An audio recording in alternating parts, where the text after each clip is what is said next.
Ngokwesintu sethu bafowethu ucansi kwangeyona into yokuzijabulisa kodwa kwakuyinto yokwakha abantu.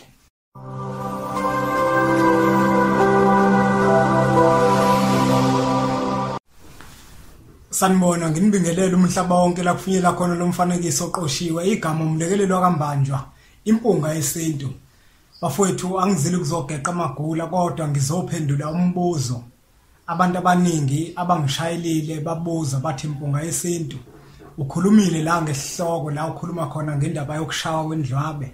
Kodwa ke Impunga Yesintu siyacela ukuthi ke usicacisele ukuthi ke I-Condom lona bafowethu angeke sahloniza ukuthi I-Condom liyefana neNdlwabe.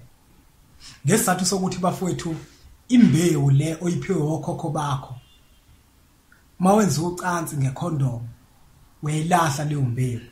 Ngokwesintu sethu kudalwe ukuthi imbewu le kufanele ukuthi mayiphuma bese ihambe kotshalwa ensimini. Insimo okuwukhalo lomuntu wesifazana bese kuvela abantwana.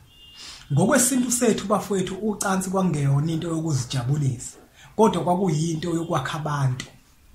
Kodwa ke ngokuhamba kwesikhathi nokumushakala kwezinto nasisintu sethu abantu abaningi bagcine sebazi ukuthi manje ucansi lo yinto yokuzithokozisa kanti akulona ucansi into yokuzithokozisa kwakuyinto yokwakha abantwana.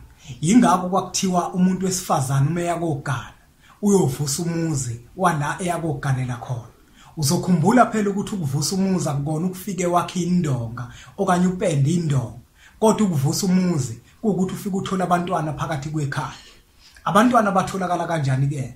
Batholakala ngokuthi ababili owesilisa nowesifazana balale bebabili bavuke sebebathathu.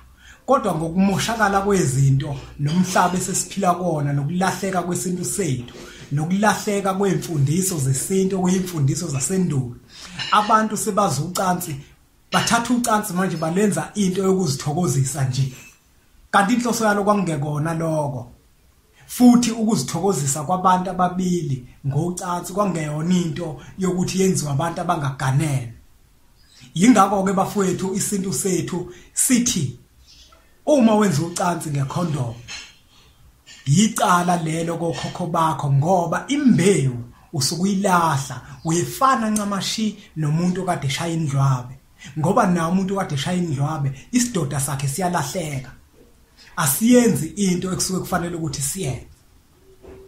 Ilapho nje bafowethu ayijiki. Isintu sethu nje sisho njalo sithi I-Condom neNdlwabe izinto ezimbili ezifanayo. Nakuba ukusikhipha kwakhe isidoda wena osuke ufaka I-Condom kunomehluko nalo osuke eshaya indlwabe. Kodwa nje lezo zinto zombili ngasethongweni zicala bafowethu angeke nganikhohlisa mina njenganempunga yesintu.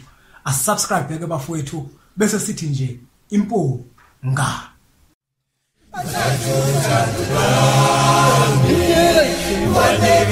Shimane,